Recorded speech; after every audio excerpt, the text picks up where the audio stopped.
Bhuvanagiri Congress party MP అభ్యర్థి చామల కిరణ్ కుమార్ రెడ్డి అత్యధిక majority రావడంతో మంగళవారం భువనగిరిలో కార్యకర్తల నాయకులు బాణసంచర కాల్చి సంబరాలు చేసుకుంటున్నారు. అనంతరం వారు మాట్లాడారు.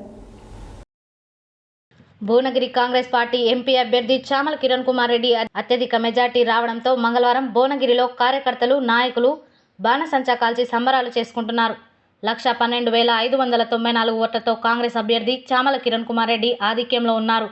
కాంగ్రెస్కి 3,23,813 ఓట్లు రాగా బీజేపీకి 2,11,219 ఓట్లు వచ్చాయి. అదేవిధంగా బీఆర్ఎస్కి 1,40,217 రాగా సిపిఎంకి 19,505 ఓట్లు వచ్చాయి.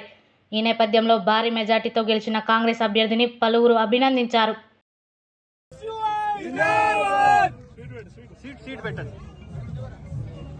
బాబు నువ్వు జరుగు.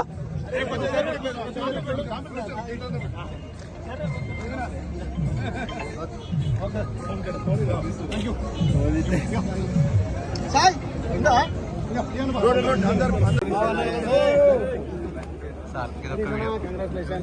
ఇదొక్కడే వీడియో సార్. ఇది మా నాగర్ కర్నూలు. Thank you.